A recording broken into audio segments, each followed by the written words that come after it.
आदाब नमस्कार, मैं वसीम अख्तर और आप देख रहे हैं द लीडर हिंदी। शरबतों के शहंशाह रूह अफ़ज़ा का नाम ही काफ़ी है। 100 साल बाद भी इसका दूसरा विकल्प तैयार नहीं हो पाया। ये और बात है कि कोशिशें बहुत हुई और चल भी रही हैं, लेकिन हकीम अब्दुल हमीद लाल कुआं की छोटी सी जगह में 100 साल पहले जिस शाहकार को ईजाद कर गए, उसे दूसरा बनाने वाला अब तक पैदा नहीं हुआ।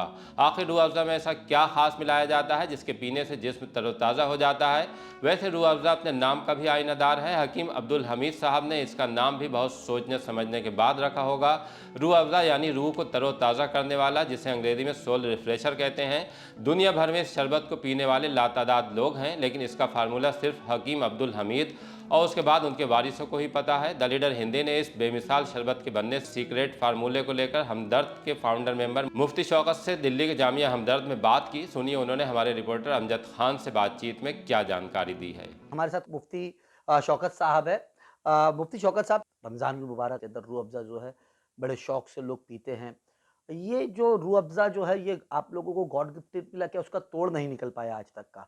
किसी ने भी रूह अफ़ज़ा को कॉम्पिटिशन नहीं कर पाया। इसकी वजह क्या थी? ये तो खुदादाद सलाहियत है हकीम अब्दुल हमीद साहब जो है। आप एक बावड़ी है यहाँ पे। यहाँ पर वो जो है वो आते थे और दवाओं का खुद इन्वेंशन करते थे और उसके बाद अपने ऊपर ही ट्रायल करते थे। किसी जानवरों पे ट्रायल नहीं होता था, अपने ऊपर ट्रायल करते थे।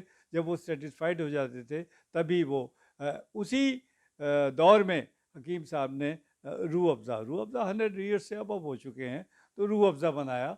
और रूह अफ़ज़ा एक फलों का एक जो है शरबत है वो। तो जो कि आप जब रूह अफ़ज़ा की बोतल ख़रीदेंगे तो उसकी तस्वीरों में आपको डिफरेंट टाइप के फल नज़र आएंगे। तो वो सारा जो है वो है। और उनका फार्मूला है, वो सीक्रेट है, वो किसी को पता नहीं है। तो वो आज तक बहुत कामयाब है और दूसरे लोगों ने बनाने की कोशिश की, लेकिन वो कामयाब नहीं हो पाए। रूह अफ़ज़ा ही है। वो हमदर्द का जो रूह अफ़ज़ा है वो आज तक वही टेस्ट है जो 100 साल पहले था। 100 साल पहले की बात कर रहे हैं। दिल्ली के एक छोटे मकान से ये इसकी शुरुआत हुई। मतलब एक छोटे मकान से शुरुआत होने के बाद यहाँ तक मंज़िल पहुँची है।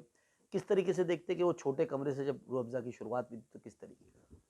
लाल कुआँ, जो पुरानी दिल्ली में लाल कुआँ है एक जगह, वहाँ से उसकी शुरुआत हकीम साहब ने की थी। और आज भी वो वो जगह महफूज है।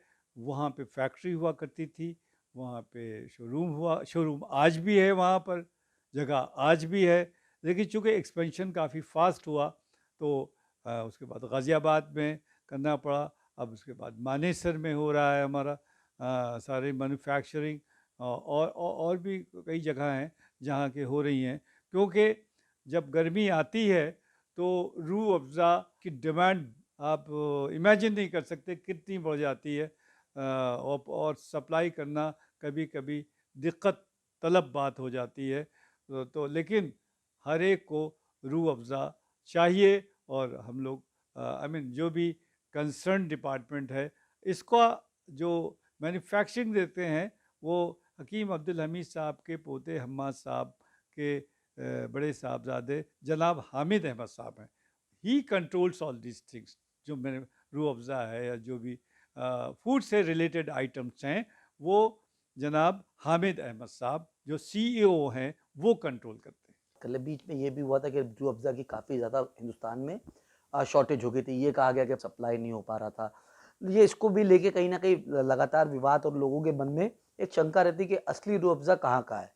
तो ये लोगों के दिमागों के अंदर चलता है कि ये पाकिस्तान से आता है या बांग्लादेश से आता है कि हिंदुस्तान में। तो रूह अफ़ज़ा का असली मकसद और असली बेसिक क्या है? रूह अफ़ज़ा कभी पाकिस्तान से नहीं आया। रूह अफ़ज़ा हमेशा हिंदुस्तान में बना, हिंदुस्तान की फैक्ट्रीज़ में बना, यहीं से डिस्ट्रीब्यूट हुआ और यहीं से जो है लोगों तक पहुंचा। ये हो सकता है कि शॉर्टेज हो गई हो, डिमांड बढ़ जाती है। हालांकि रमज़ान में बहुत डिमांड इसकी बढ़ जाती है। लेकिन हम लोग कोशिश करते हैं, जो भी वहाँ का सेक्शन है, जो भी वहाँ के कंसर्न लोग हैं, वो कोशिश करते हैं कि शॉर्टेज ना हो पाए। तो अब ये उसका तो मैन्युफैक्चरिंग बहुत पहले से शुरू हो जाती है, तब वो गर्मियों में आ पाता।